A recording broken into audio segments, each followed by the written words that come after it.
have to be like, if you don't make a ton of money, you're screwed. Making just a normal salary and you can still be very successful. In this generation, everyone wants to get rich. They want to get wealthy overnight. Yeah. The problem is you need to save money first.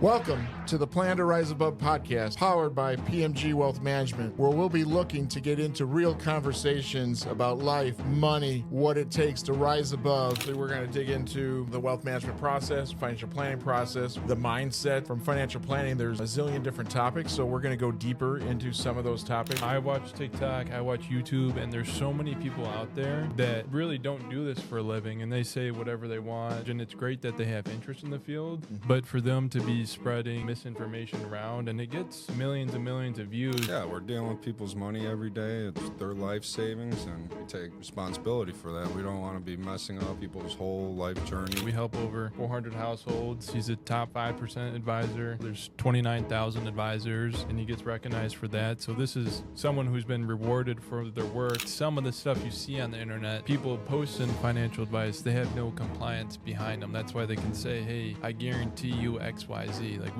we'll never say that. We can't say that. I'm Phil Guerrero, president, founder, wealth advisor of PMG Wealth Management, as I have two young, well-established advisors working with us. We are starting this podcast because we believe every person has the opportunity to move into the top 1% of this nation's net worth. Welcome to the Plan to Rise Above podcast, powered by PMG Wealth Management, where we'll be looking to get into real conversations about life, money, what it takes to rise above and build yourself into the top 10%, 5%, or 1% of this nation's net worth. I'm Phil Guerrero, president, founder, wealth advisor of PMG Wealth Management, and I've been helping clients navigate their life journey for 28 years. We are starting this podcast because we believe every person has the opportunity to move into the top 1% of this nation's net worth. We are starting this podcast because we also believe that we have a process that works, as we currently are helping over 400 clients navigate their life journey. We also I believe that we have some of the best team members in the business, and as I have two young, well-established advisors working with us. And at this point, I want to introduce one of them, one of the co-hosts, which is George Maroudas. Yeah, Phil, thank you for having me. And we've been talking about this podcast for some time. It feels good to be out here, be recording. I will say anyone that knows me from a young age, this is what I eat, sleep, breathe. This is what I do. Like, I love working with money. I love helping people save, invest. And that's just always been my passion. You know, when I'm at home at night, this is what I'm learning. This is what I'm reading about. And I'm looking forward to share it to some of our clients out there. And you guys know enough about me, but Ryan's our newest member here, and he's been kicking butt himself. And let me hand the mic over to Ryan. He's got a bunch of talk about. I mean, he's a young guy, but he's got a lot of experience, and he's got a lot of helpful tips that could really help people along the way. Yeah, thank you, George. Kind of like you, I've been investing since around 10 years old, and I've always had a love for the market and everything that goes with it. And I'm also grateful for the opportunity to be working here and all of that good stuff. And like George said, I think since the day I started, you've been talking about doing this podcast and getting it going, and it's glad it's finally off its feet and building into something. Yeah, this is definitely something we started dreaming about 5-6 years ago, and it took a long time to get to it. Like I said, the original concept was the audio podcast, which was in 2019, pre-COVID.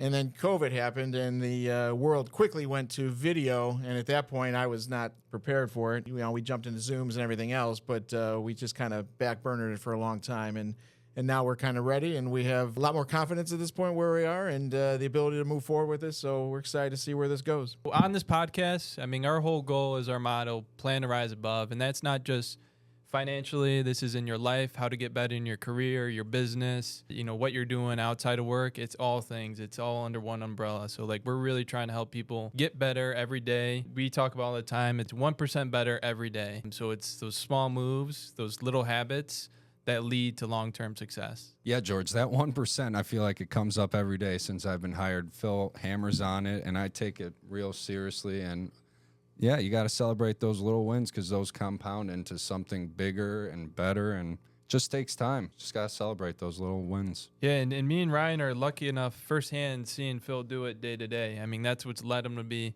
you know, a top 5% advisor. And he doesn't talk about it himself, but he's killing it in his field. So the more we can learn from him and get better ourselves, it's going to help our clients and future clients going forward. Yeah, I appreciate that very much. And yeah, I'm definitely a little bit more modest on a lot of these things. But this Plan to Rise Above podcast is also about getting me a little bit out of my shell, too. So, we're going to try to bring you some of these tidbits that have helped move me into the top 1% on things as well, and in the top 5% of my firm and all that good stuff. So this podcast for us is definitely outside our comfort zone and something we're not used to being in front of the camera. But that's part of life, part of building your finances. It's being uncomfortable and getting better. You'll never get there being in your comfort zone. So that's part of the things that we're trying to push to help other people get better themselves. We're doing that 1% today. Exactly. Yeah, this is our first 1%, and it's going to get better each time. The first one might be a little rough, but if we can take those little steps, before you know it, Ryan might be the future Joe Rogan. That's right. Yeah. So don't laugh at us too much. Like I said, we're working, we're learning, and we're definitely planning to rise above as podcasters as well. But come along with our journey, and we think we're definitely going to help you do better. And like I said, I really do believe that everybody has the opportunity to move ahead and do better things in their own lives financially, and whatever that your goals may personally be. Everybody has that opportunity. We live it here, and hopefully we can bring you along with us. Yeah, just got to take action. So, Ryan, what can they expect on upcoming episodes? Well, we're going to talk about a little bit about finances, wealth management, planning, a little bit about our personal lives, if you like it or not, but it's going to come. Yeah, we'll sneak in some topics about our fantasy football team, our golf game, but then also, where we're saving, what we're doing for our families, getting them in the right situation so they could be successful. So we're going to be covering a lot here. And kind of what we're doing to help ourselves rise above also. We want to reciprocate that to you guys so that you guys can also rise above. Yeah, we want to rise above in our life and help you guys do it as well. So we've seen Phil practice what he preaches and just planning to rise above in his own life and his business, his family. So that's something we want to share, some of the ways he does it and how we do it now. So Phil, if you could elaborate on what our clients and future clients can expect from upcoming podcasts, what we're going to be talking about and what we're going to be digging into more. Yeah, I mean, obviously we're going to dig into the wealth management process, financial planning process. We're going to dig into the mindset of maybe tuning out some of the noise that's out there politically, right? And from financial planning, there's a zillion different topics. So we're going to go deeper into some of those topics along the way. That's what we're looking to do. But, like I said, we're new at doing all of this with these contraptions. So it may take us a little while to get used to this. So bear with us. But yeah, that's what we're working on. So podcast has been something we've been talking about. I feel like since I got started, we did a quick trial episode, but we never ran with it. And it's something that, we can get going. We'll be the next Rogan one day. You never know. Hopefully. Yeah. That's the goal. We've been debating on this for years. We would like more access for clients to obviously be able to find us, to be able to listen to us when we're not just from calling in our reviews and normal standard kind of cycle for clients. So again, if we put this out once a month, then they can hear from us in between normal time frames and whatnot, and get a little bit more familiar with what we're doing in our normal lives. Areas that we might be helping other clients with that have nothing to do with their situation, right? Because there's a whole bunch when you start talking about wealth management. There's a lot of gamuts this thing goes down, and somebody might need help with college, somebody might need help with retirement, somebody needs help with disability or whatever, right? So we don't always talk about everything that fits into a nice little box, depending on which client we're talking to. So that's kind of what this show is about a little bit too, right? And also letting some of Phil's longtime clients meet me and George to get familiar with us, because eventually might be our clients. Get to know us, because a lot of people were calling and sometimes they're like, who is this? I'm like, it's George. They're like, who's George? They're like, where's Phil? Yeah, they go, And what so- up, Phil, right away? Yeah, they're 'Cause, like, Phil. Your name pops They go up. excited. I'm like, oh, it's George. They're Yeah. like, oh, man. I don't want to talk. Is this that blogger kid again? Like, what's he doing on here? Well, part of me, I'm glad to hear that they kind of give you guys shit, but at the same time, it is nice that they still enjoy me, because I'm the old guy in the room, so at least they still like to hear from me occasionally. So that's good.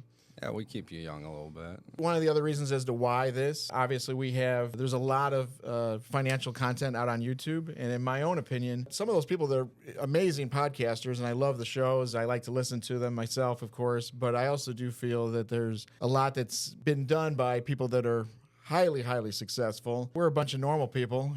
And I feel like, some of these podcasters have already built 50, $100 million plus situations, and maybe there's a breakdown of, do they even relate to people that are going from 0 to 100,000 or to 0 to 50,000 or 50,000 to 100,000, 100,000 to 500,000, and then where our clients fall, which might be from there all the way up to 10 million, or, how do you go from 500,000 to a million, or from a million to 2 million? And I think there's, again, if somebody's got 50 million or 100 million, they kind of talk, in my opinion, probably above most people that are in their lifetime would be happy to get to like $5 million, right? Yeah, and it's hard to relate to those people because their situations, what they have going on, it's just completely different from the everyday person.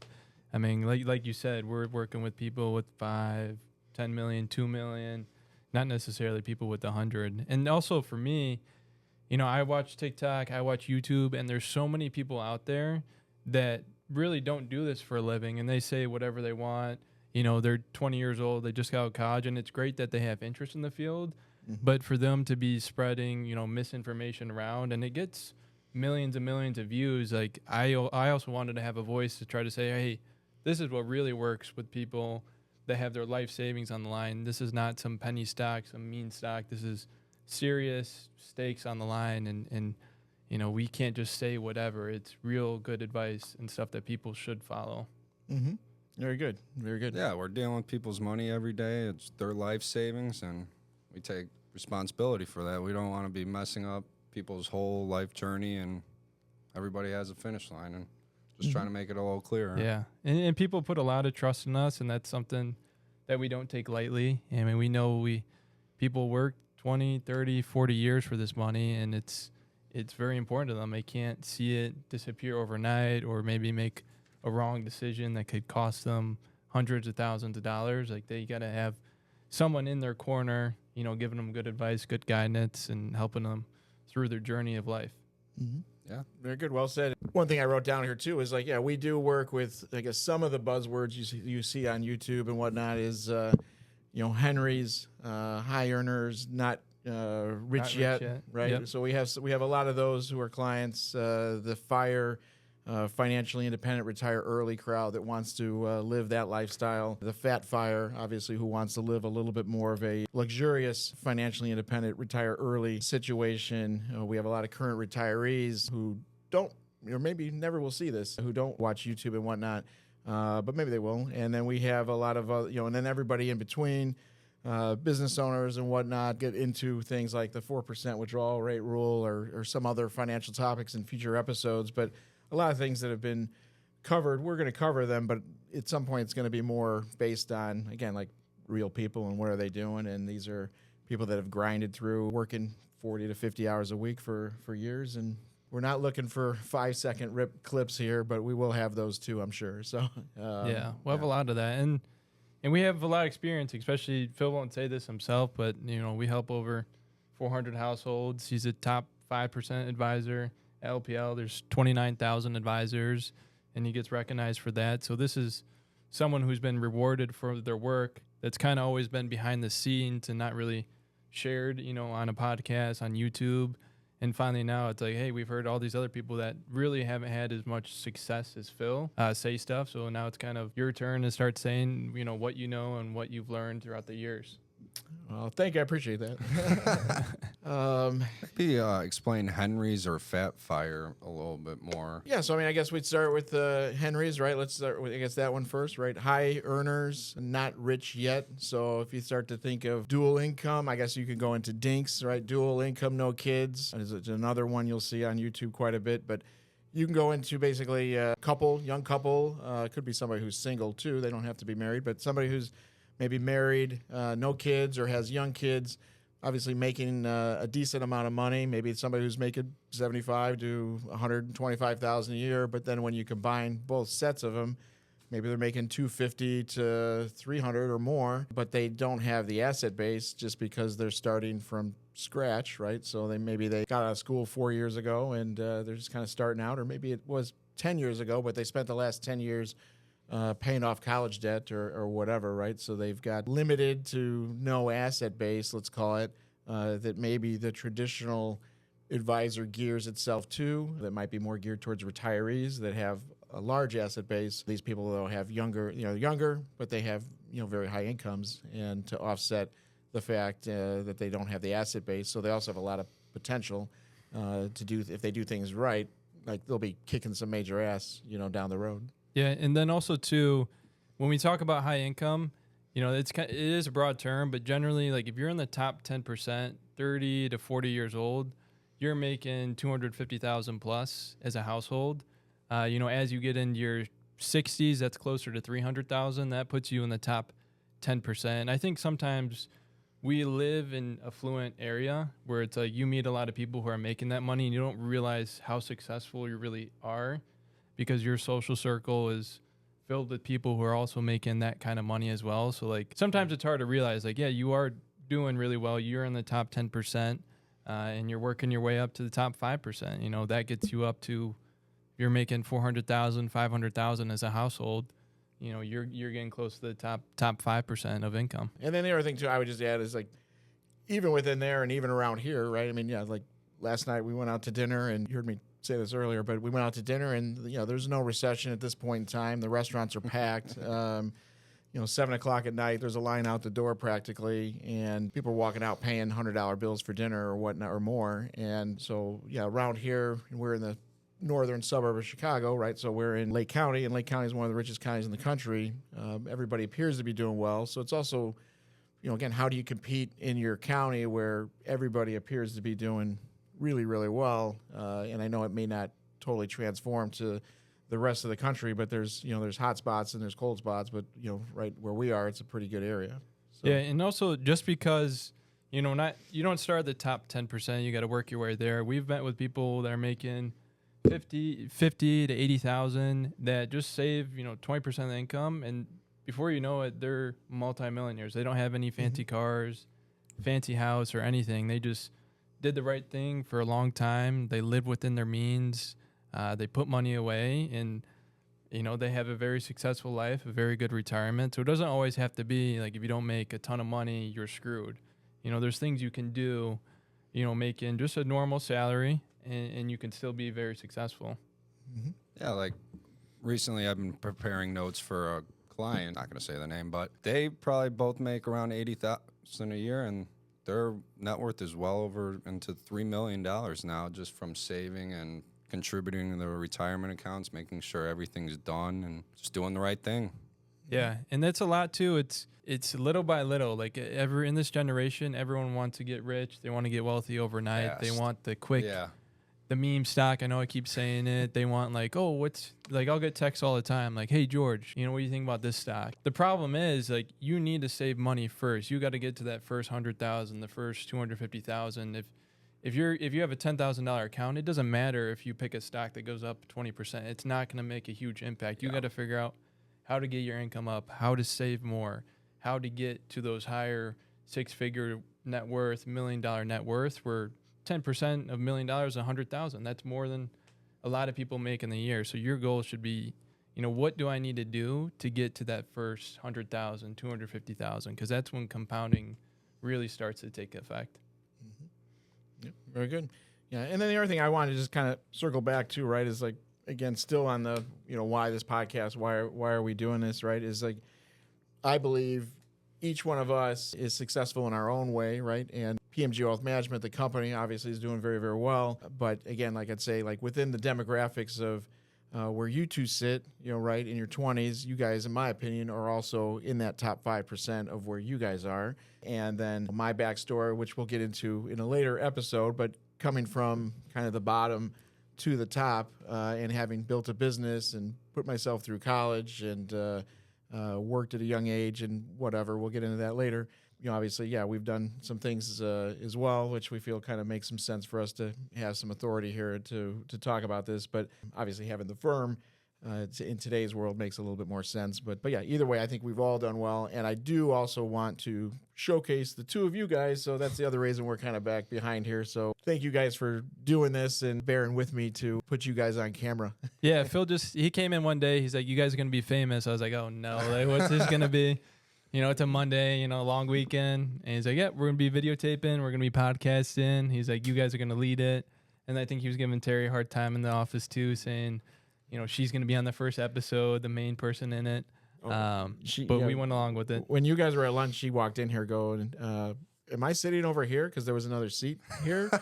And she thought she was literally going to be on the thing. And I kind of made it. I played with it for a couple of minutes, making her think she was going to be on it. And she was sweating. She did not love that. Yeah. And just some background. Terry's been with us since Phil opened the doors. She's amazing at her job. I don't know what's her official. Office. Yeah, she runs the office. She keeps things going smoothly. Yeah. Clients love her. We love her, and she's a rock to PMG. But maybe one day we'll convince her to get on here. Yeah. Yeah. Probably Hopefully. never. Probably never, but Yeah. we can hope. Yeah. And then the name behind it, what does plan to rise above mean? Obviously, yes, it's a mindset to purposely choose to get better, right? It's a little bit of a challenge to move yourself forward. Obviously, there's a financial planning reference in there you need to do a financial plan to, make your situation better. Those who, I think what's that quote? Something like those who fail to plan to fail, right? So it's a little bit of a spin-off of that as well, maybe. But yeah, we're kind of hinting at this overall idea that you want to do better. And then I do have to do the official Compliance. Here's the compliance thing, right? Obviously plan to rise above sets a course of action and some perceived outcome of an idea that you'll probably be in better shape financially by doing certain things. And then the famous compliance line, which we do live in a regulatory world, that we have to add this, which is, obviously here in this podcast, these are our opinions and results are not guaranteed, or the other one, which is past results are no guarantee of future outcomes or results. So these are our own opinions and we're just kind of spitballing right now, but that's where the tagline comes from on Plan to Rise Above, which is, yes, we want to, we need to do some planning, and that's what we do. We do a lot of financial planning here, but then we use those financial plans to support our investment direction that we use for each individual client. And then, so we'll get into some of that throughout the podcast too. So yeah, we'll see how compliance likes the podcast. I'm sure they're going to come back and ding back about half this episode, because they do that weekly. I would say on my blog, I'll write something. I'll say, we're trying to help people build a better future. And can't say build. You got to say work toward, or something. So they're always coming back. They're watching over everything we do, every email, every blog, every piece of content we put out. There's compliance behind that. And some of the stuff you see on the internet, people posting financial advice, they have no compliance behind them. That's why they can say, hey, I guarantee you X, Y, Z. We'll never say that. We can't say that. If we did, we would get dinged. So that's something like a legit wealth management podcast, has a team behind them overlooking everything they do. Yeah, go ahead. I just wanted to say George's blogs on the website, it is Plan to Rise Above. He has a library filled with them. Pretty much anything, any topic you could think of, probably he's written about. You should definitely go check it out if you like hearing from us. I think there's over 250 blogs now we got out there. So any question that we've been asked by clients probably made it into a blog post, and I try to dig deeper into whatever that topic is and hopefully make it, interesting and easy to understand and something you can take away. But yeah, so that's always a work in progress. If you ever have any things you want me to write about or look more into, definitely shoot me an email and I could get that going. Yeah, see, I love those blogs because I wrote 3 of them, and you've got 247 of them. That's what Phil does. He goes, we're starting a podcast. That means George and Ryan are starting a podcast. It's like, oh, we're starting a blog. That means me and Ryan are starting a blog.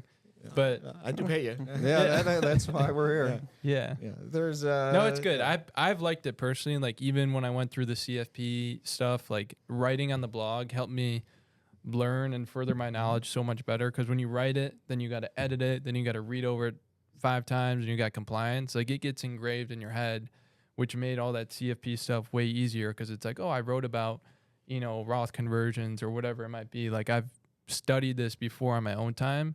I didn't have to study as much for that test itself just by doing that. Yeah. See, I pulled some Yoda mind trick on you. That's what that was. That's, I don't know. Yeah. Phil is one step ahead of us. And for a 25-year-old, he's kind of written about his life stories too, marriage, buying a house, going through the mortgage process, a wedding even. So he has his life stories in there too. So whatever he's doing, he tries to make it relevant. Yeah, I try to do that a lot. I did a LinkedIn post last week, and it said it would cost $600,000 to send my daughter Sophia to college. So when you run the numbers, like if you're saying college is going to grow at the same rate it does, that's about what it would cost to send my daughter to Michigan State. So it's like my blog is real life stories that I'm going through. How am I handling it? You know, right now, as you guys see, I drive this dinky orange car to work, but part of that so I could throw more money at Sophia's account. Like you got to make, sacrifices sometime. And that's right now, like I'd rather add money to their 529 than have a car payment. Like that's just like where it comes down to. Yeah. And then, so a future episode will be definitely about the orange car and then definitely about some college planning too. We'll get more specific into that. This is still kind of episode 1 of just general setup. So yeah, we're not going to put the car on the video on the. No, the car's on. Maybe a promo will be me driving up in it. It's got the nice crank windows, so it's a fun ride. There's all different stuff. I mean, as you live through it, like Ryan said, the weddings, buying a home, getting your first job. Like as you live through it, you learn it, you get better with it, and you can help people, go through that situation. But there's a lot. I mean, we'll dig into those topics deeper, even with the college. Now there's the Trump accounts that they just came out with. There's 529 accounts. There's all different stuff. So we got a lot of content. Hopefully some of it's interesting to the viewers. Yep. All right. And then so I do have a little bit of a question, right, to kind of get into it a little bit further. We have a couple interns around here right now in the summer, and we kind of gave them some questions. I asked them to come up with some questions for us. And these are a couple that they came back with, which is, what do you guys like or dislike about wealth management today? And I don't know which one of you wants to answer that first, but just kind of a general thing. Wealth management, it's helping people. They give us their goals. Everyone's different. Some it might be college, wedding, retirement, estate planning, and helping them navigate life, because everyone has a different situation, where they live, what they do for work, do they have kids? And it's just finding a solution to their problem in a way that makes the most sense. That's the smartest for their situation. So I like the problem solving aspect of it, because every day it's something different and it's a new scenario that you might not have seen before. And you got to say, here's what they got going on. This is what we could do and what could help them. And so, yeah, I just like that, just finding a solution and finding an answer to help people. Yeah, I like it's real life stories. These are people's stories, and we're trying to navigate how to help them and make it all make sense in the simplest way possible. We don't try and get too deep down and bore the crap out of them, but we just try to make it visible and make sense to the average person. Like, and also I'm learning too. Like when I entered this, I probably knew not even half of what I know now.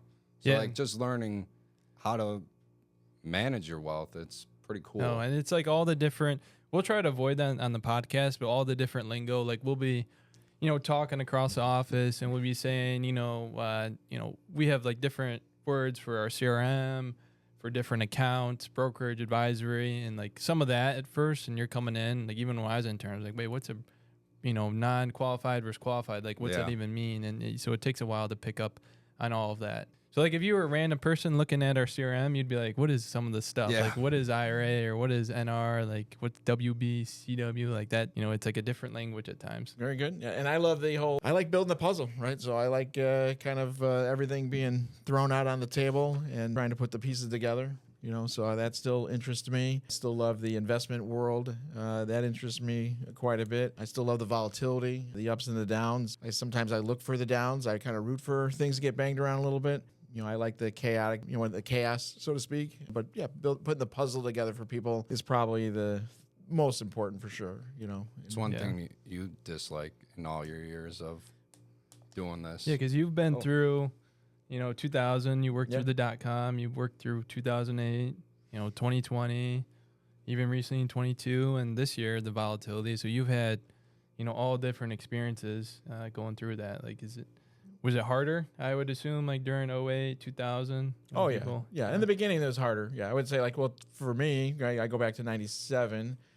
So yeah, the hardest thing was 2000 to 2002 because it was the first time, right? Yeah. So the first time, and just when you thought we were getting through Lehman Brothers and some of the first, the tech wreck, let's just stay with that. Then September 11th happened, right? So then we had like a whole weird issue on top of an economic issue. So that was the hardest part for sure for me. We'll cover more of that, I'm sure, at some point. But yeah, like if I go back, like that first run of seeing portfolios get hammered was probably the hardest time. But by the time we went through '08 and '09, it was much easier because I'd done it before, and you kind of knew some of the questions that would come up were similar to questions that came up that last time. And then when you add in a whole bunch of different markets between even like '08 and now, right, or COVID or something else, it really is somewhat the same, even though they're all individually a little different. So, yeah, a different decline or different story attached to a similar decline. I mean, even the past 2018, we had a 20% decline, 2020, 22, and this year we did. So it's like, it's the same decline. Things are moving quicker than I feel like they did in the past. Like these bear markets we had recently, they bottom out or they have bottomed out quickly. Doesn't mean in the future it'll be like that, but I feel like in a way we've kind of been spoiled because, during 2008, it took, there was the lost decade from 2000 to 2013. If you just owned large cap stocks and that's all you owned in your portfolio, you made no money for 13 years. And where recently, every time there's a decline, people are like, buy the dip. It's going to rip right back. And until, in a way, we haven't been truly tested, I feel like, in a while. Would you say like people are looking at the markets a little differently than when you started? Oh, yeah, 100%. They look less at the market today. Yeah, I mean, people lived back then, right? Everybody had a stockbroker, or they didn't have investments at all. So, in my opinion, back then, people were glued to the TV. People traded. Anybody who had an advisor, it was brokerage, another term, sorry. So clients, every order needed a phone call confirmation from the advisor itself. Way back when, everybody was much more, paid attention to everything because it was kind of part of the entire process, where even 20 years ago, once the discretionary management kind of came in, then clients started generally becoming more hands-off. So I would say, today the biggest difference is people are much more trusting and hands-off than they were 20, 25 years ago. But then at the same time, people focus on what they do best, and they allow us to focus on what we do best, which is probably not this podcast, but but either way, our company, but either way, I mean, we're people just generally like to do what they do, and if they like to golf, they're like, hey, I'm going golfing, like don't bug me, just handle it. That was not the case in '97 or 2000. Like people were at that time, they were all committed, just as much. So you had to know, even me as an advisor, right? I had to know, like, every little bullet point on every little company. I felt like as a rookie, whereas now we barely talk about any of that stuff. Yeah, and I feel like that comes with time too. Like people, they've been working with you for 10 plus years. They trust you. They've been in difficult periods, and they know how to navigate it and help them with it.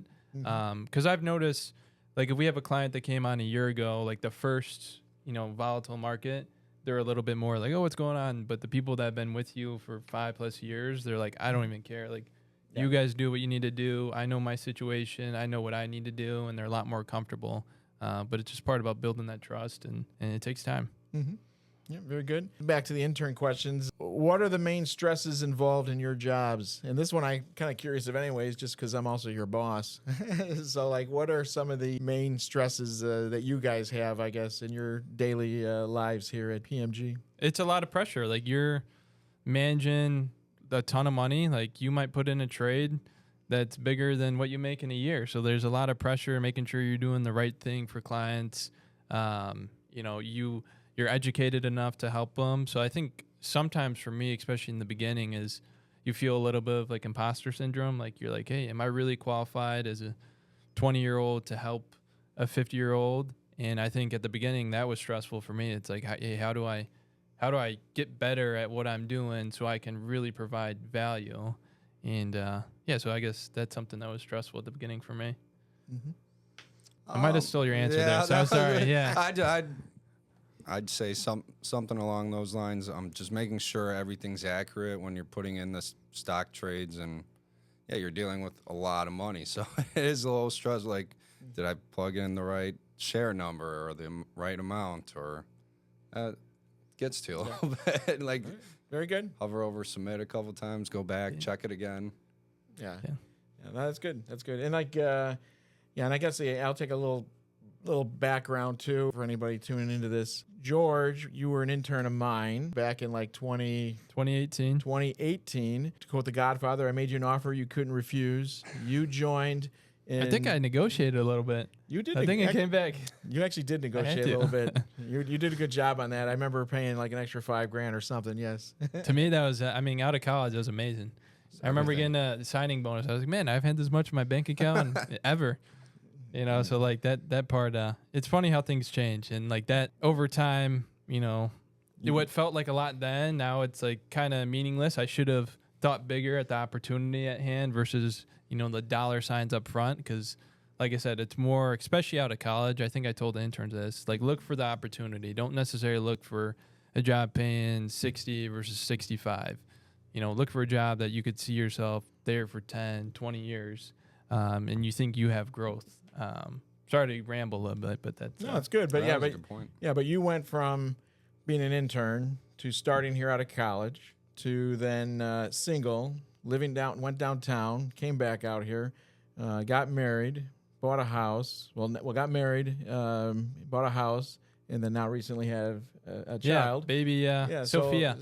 So baby Sophia. So I mean, like, you've gone the whole gamut. You're still here, which is amazing. Mm-hmm. And then, you know, so then at the same time we added Ryan then a couple years ago because, you know, I couldn't just have you kept doing all the quote unquote rookie beginner stuff. So we need, you know, so you're taking on more things. And then now Ryan's kind of doing those beginner things, but Ryan was also an intern of mine.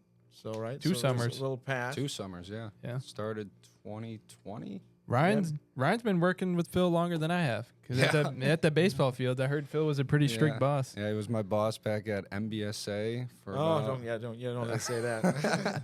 Yeah, playing in the dirt. Yeah. So Michael Jordan it.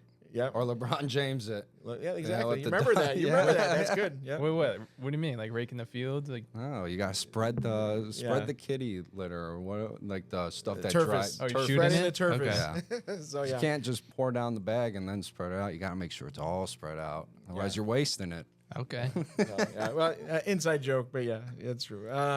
So you've now been here for a couple years as well, and again, like I said, you're both doing very well, and where you are. So we'll get into some more of those things as well. I mean, I had a couple other questions written down here. I don't know if there's anything that I have to kind of go through, but one of them specifically, I guess I did have. This was a question for me from an intern. Was what did we learn from our first firm? So I did start with a firm previously before starting here in before starting PMG in 2007. So what helped me at that first firm to help set up PMG? And I would just say that first firm, it was more of this independent mindset and client first, advisor second, firm third mentality, which we now live in. And you've seen many, just how you've seen the industry pivot over the years from being very proprietary product and firm driven to the client is now number one, but the client's been number one in my book since 1997, just based on the firm that I started with. And then in 2007, when we started PMG, the client's obviously been number one. And my mindset's always been, the more people we can help get what they want over their lifetime, the better off we'll all be. And I think it's really that simple. So yeah. So starting off, what made you want to get into the industry? Like, what attracted you to wealth management? Well, again, that's kind of episode 2. Oh, okay. But that was more the just being a broke kid, and I wanted to learn everything there was to learn about business. And before I even knew what wealth management was, I just thought business. So then finally, once I was able to go to college, then I learned stock markets and finance and economics and other things. But my mindset was just first and foremost like business equals money. I need to know everything about that. And then once you start learning more, you obviously get smarter, and you start going down that other direction. So, yeah, because you have no family members that had ties to this industry. It's all none, 0. It was all on you. Yeah. Okay. Yeah, 0. Yeah, and then so kind of like wrapping up a little bit, client situations of the week where you feel you made a difference. Anything that you want to add, either? I think one of them was a client. They are starting their estate plan and what they need to do, and they have their home that's titled to them. So if one passes away, it goes to the other spouse. But what happens if they both pass away? Does their house go to probate, or what happens next? So I'm helping them with the TODI form, and that way, so if something happens to both of them, it will go right next to the children, and then they can sell it right away. It doesn't have to go through probate. Because the last thing you want is leaving your family, paying all these legal fees, waiting 6 months to get access to their home. So just by filling out that paperwork and submitting it, it makes that process a lot simpler, for them if something were to happen. Very good. One thing this week, the interns have been in a lot, kind of helping them navigate the websites and all the lingo, and also like just prepping for all the client meetings and stuff, just making sure everything's accurate and up to date, because we are showing them live what we. We recently too, we redid this office setup. So now during meetings, we set at this round table. You can't see it, but there's a TV behind us, and we'll project the meeting, their projections, and Ryan on the fly. He's really good with the tech and getting everything updated. So like they're updating their 401k, how much you're saving, and we can show them right away like what those changes made to their plan. So Ryan's been really helpful with that through our recent meetings. Yep. Perfect. Yeah. And then I guess, for me, we have a prospect, not even a client yet, but a prospect that owns some rental real estate, and found out that she was not depreciating that asset. So confirmed with a CPA that's something that she needs to be doing, because essentially there is when she eventually goes to sell that property, the tax code has written into it an assumption or assumed recapture. The IRS is assuming that she would have been depreciating it all these years anyways, so they're not going to give her full credit for it if she doesn't start doing that. So either way, we're going to help her talk to a CPA and get that all done, and probably amend the last couple years of tax returns and whatnot, so she could start taking advantage of depreciating that rental property, which again kind of makes some sense if it was a house of hers that became an extra house that she just started renting out. And if you're not a business person who went into real estate, if you're an accidental owner, so to speak, then I can see why that doesn't end up getting depreciated. It wasn't her main goal, wasn't to have rental real estate property. It just kind of became available, and that's why she just started renting it out. So you might not think about all these other little things, and you're just like, hey, I got extra cash coming in. That's great. But there is another side of it that has to be taken care of too. And that's something too, like a lot of people think financial advisors, investment first. Ryan's point was financial planning. Phil's was looking at tax planning. Mine was estate planning. So there's more to your big picture that your advisor should be looking at when they're looking over your plan. Very good. Nice catch, by the way. I dialed down the spot. I'm getting better. Yeah. Watching a lot of podcasts. Yeah, and then again, just kind of wrapping up. Do we have a money tip of the month? We might not have one yet. This is episode 1, so I don't know if anybody has anything you that go they ahead. want I to gotta think say. of something. I'm always. Oh, you go ahead. Sorry. No, go ahead if you got it. No. I'm just saying, like, We might not have one. Anyone who knows me, I've always like. We don't have one. We don't have one. No. I always Invest. like selling stuff, to make. Like, I started my eBay account when I was 9, so just finding ways to save money, by myself. I'm trying to think recently what I've done. I don't know. I think this isn't super recent, but with cars, like I always like selling my own cars, and every time I've done that, I've got 5,000-10,000 more than what I get on a trade-in. So it's like, to me, like at this point in my life, extra 5,000-10,000 goes a very long way. So to me, it's worth the time and effort, but there is a downside. You got to watch out for scammers. So I don't know if that's a money tip from this week, but more the past couple months, it's something I like doing. Okay, very good. I'm going to steal this saying from you, like every dollar needs a home. Yeah, I love that saying. Yeah. Explain it a little bit, but yeah, every dollar needs a home. It should be either getting to work in the market or in a high yield savings account. Really shouldn't have money sitting in your savings account unless you're saving for a big purchase, but then you could put that in a high yield savings account and get a better interest rate on it. Yeah. And Ryan's really good about that for someone his age. Like, he's really good about saying, all right, my paycheck's coming in. Where's it going to next? Where's the best spot? Most kids I meet that are in their early 20s, I know you're a little bit older now, but they're spending, they get money and they're like, hey, I'm going to go to the bar. I'm going to get bottle service. They're just buying it on dumb stuff. Ryan's good about, buying assets, being smart with it. And so I think people should listen to him because he's got some good advice, some good knowledge that you could take away from. Thank you. You're welcome. I used to love bottle service. So what are you talking about? So you could take Phil's route. See, Phil does have a good mindset that's kind of rubbed off on me. It's like, just always believing in yourself. Like, hey, I wasn't paying. It wasn't me. I wasn't the one spending the money. You're spending money. It feels good. Like he'll go out and buy it and be like, hey, like I'm gonna make that money back, or I believe in myself to grow my business.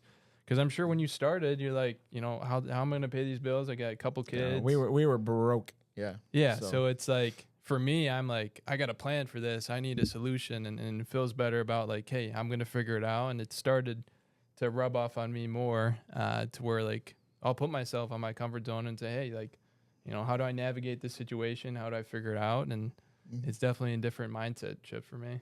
Okay. And then lastly, and kind of closing, what are you doing away from non-financial? What are you doing in your normal life right now? What do you like to do outside of the office, or what do you like to do outside the office? What's going on? I mean, last year I had a ton of home stuff, so just home projects. This year I've been golfing a ton, but my game is still terrible. I'm slicing my drives. I think I hit a home yesterday, so like they got that going on. What?